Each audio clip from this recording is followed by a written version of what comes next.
ကဲဒီနေ့မှာတော့ natural process လေးကိုသုံးပြီးတော့ cold brew လေးနှက်ပြပေးသွားမှာပဲဖြစ်ပါတယ်ခင်ဗျာအားလုံးပဲကျွန်တော်နဲ့တူတူလိုက်ကြည့်ပေးပါ region ကတော့ dry chan ရဲ့ရှမ်းပြည်နယ်ကထွက်တဲ့ Arabica ကို medium roast level site ကိုအသုံးပြုပြီးတော့အမုံ site ကတော့အမုံကျန်း site ကိုကျွန်တော်တို့သုံးသွားမှာပဲဖြစ်ပါတယ်အသုံးပြုသွားမယ် ratio လေးကတော့ 1:10 ဖြစ်ပြီး coffee 50g ရဲ့ရေ 900g ကိုအသုံးပြုပြီး16နာရီကြာအောင်နှက်ထားမှာပဲဖြစ်ပါတယ်ခင်ဗျာ16နာရီကြာအောင်နှက်ပြီးသွားရင်ဘယ်လိုရတာတွေထွက်မလဲဆိုတာသိချင်ဗီဒီယိုလေးကိုအဆုံးထိကြည့်ပေးကြပါခင်ဗျာကဲ coffee လေးကတော့နှက်ပြီးတော့ပါပြီခင်ဗျာမင်္ဂလာပါကျွန်တော် trainer Jack ပါဆွမ်းနာကပြသွားတဲ့ဗီဒီယိုမှာနှက်ထားတဲ့ cold brew လေးကတော့16နိုင်ပြည့်ပြီးတော့လို့ကျွန်တော်လက်ထဲရောက်နေပါပြီခင်ဗျာကျွန်တော်လည်းအရသာစမ်းကြည့်ဖို့အတွက် ready ဖြစ်နေပါပြီဒါဆိုရင်ဘာရတာလေးတွေရမလဲဆိုတာလိုက်ကြည့်လိုက်အောင်ခင်ဗျာ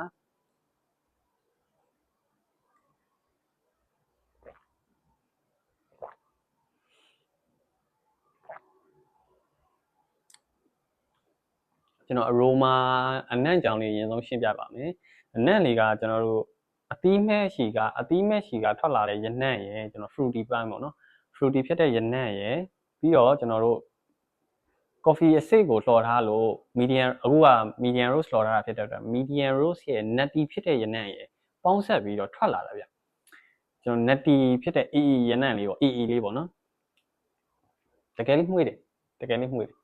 taste ကတော့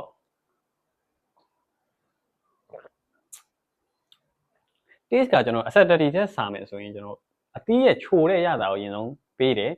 အသီးရဲ့ချိုတဲ့ရတာအရင်ဆုံးရပြီးတော့မှနည်းနည်းလောက်ပေါ့နော် acidity အနည်းငယ်လောက်ရတယ်ပြီးကြတော့ကျွန်တော်တို့ဒီလှော်ထားတဲ့အခါရတာလေးပေါ့နော်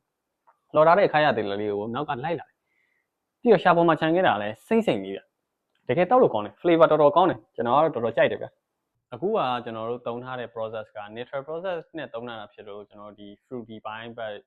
ရဲ့အချိုပိုင်းဘက်ရဲ့ပို့ပြီးတော့ရတာပေါ့နော်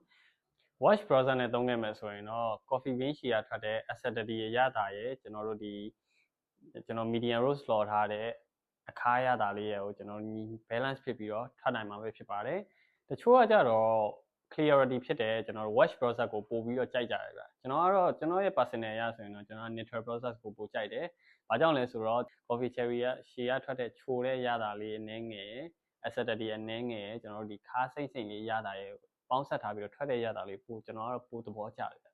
ကျွန်တော်ကိုယ်တိုင်ကလည်းကျွန်တော် personal ရကလည်း acidity ကိုကြိုက်တာရှားတယ်ကျွန်တော် coffee ဆိုရင်ကျွန်တော်ဒီအခါဘက်ကိုပို့တောက်လေများတယ်ပေါ့နော်အားကြောင့်မို့ကျွန်တော် espresso ကလေးထွက်တဲ့အရသာလေးကိုပို့ကြိုက်တာများတယ်ဒါပေမဲ့ကျွန်တော်နောက်ဗီဒီယိုကြရင်တော့ cold brew ကို wash process နဲ့နှက်တက်ပေးသွားမှာပဲဖြစ်ပါတယ်ဒါဆိုရင်တော့ကျွန်တော်နောက်ဗီဒီယိုမှာပြန်တွေ့ကြပါမယ်ခင်ဗျာ